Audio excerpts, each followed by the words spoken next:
नमस्कार प्रिय दोस्तों, आप सभी का हमारे YouTube चैनल सुखश्री ज्ञान में हार्दिक स्वागत है, अभिनंदन है। आज की कहानी बहुत ही प्रेरणादायक है, बड़ा ही ज्ञानवर्धक है। प्रिय दोस्तों, अक्सर कंपनी में जाने के बाद उससे बाहर आ पाना मुश्किल होता है।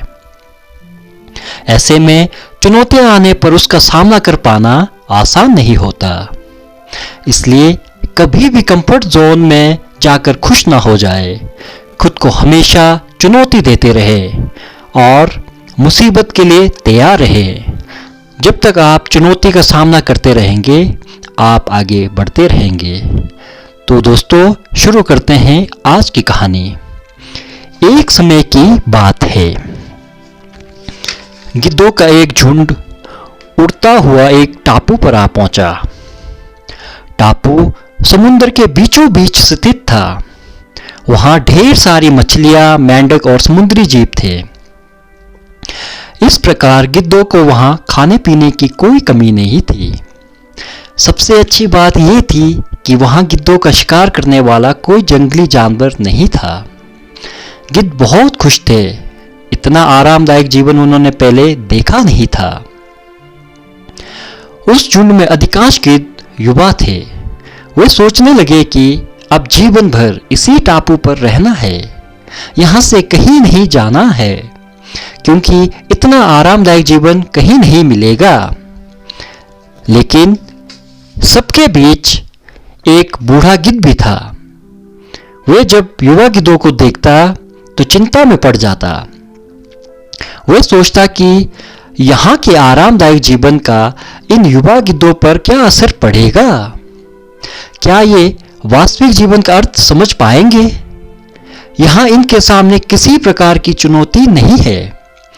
ऐसे में जब कभी मुसीबत इनके सामने आ गई तो ये कैसे उसका मुकाबला करेंगे? बहुत सोचने के बाद एक दिन बूढ़े गिद्ध ने सभी गिद्धों की सभा बुलाई। अपनी चिंता जताते हुए वे सबसे बोला, इस टापू में रहते हुए हमें बहुत दिन हो गए हैं। मेरे विचार से अब हमें वापस उसी जंगल में चलना चाहिए जहां से हम आए हैं। यहां हम बिना चुनौती का जीवन जी रहे हैं। ऐसे में हम कभी भी मुसीबत के लिए तैयार नहीं हो पाएंगे। युवा गिद्धों ने उसकी बात सुनकर भी अनसुनी कर दी। उन्हें लगा कि बढ़ती उम्र के असर से बूढ़ा गिद्ध सटिया गया है, इसलिए ऐसी बेकार की बातें कर रहा है। उन्होंने टापू की आराम की जिंदगी छोड़कर जाने से मना कर दिया।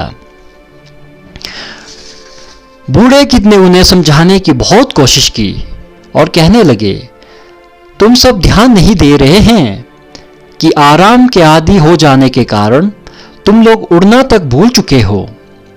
ऐसे में मुसीबत आई तो क्या करोगे? मेरी बात मानो, मेरे साथ चलो। लेकिन किसी ने बूढ़े गिद्ध की बात नहीं मानी। बूढ़ा गिद्ध अकेला ही वहां से चला गया। कुछ महीने बीते।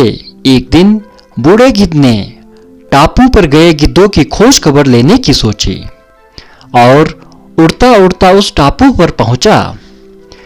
टापू पर जाकर उसने देखा कि वहां का नजारा बदला हुआ था। जहां देखो वहां गिद्धों की लाशें पड़ी थी। कई गिद्ध लहूलुहान और घायल पड़े थे। हैरान बूढ़े गिद्ध ने एक घायल गिद्ध से पूछा, ये क्या हो गया? तुम लोगों की ये हालत कैसे हुई? घायल गिद्ध ने बताया, आपके जाने के बाद हम इस टापू पर बड़े मजे की जिंदगी जी रहे थे, लेकिन एक दिन एक जहाज यहां आया। उस जहाज से यहां चीते छोड़ दिए गए। शुरू में तो उन चीतों ने हमें कुछ नहीं किया, लेकिन कुछ दिनों बाद उन्हें आभास हुआ कि हम उड़ना भूल चुके हैं। हमारे पंजे और नाखून इतने कमजोर पड़ गए हैं कि हम तो किसी पर हमला भी नहीं कर सकते और ना ही अपना बचाव कर सकते हैं। तो उन्होंने हमें एक एक कर मार कर खाना शुरू कर दिया। उनके ही कारण हमारा ये हाल है। शायद आपकी बात ना मानने का फल हमें मिला है। प्रिय दोस्तों, अक्सर कम जाने के बाद उससे बाहर आ पाना मुश्किल होता है।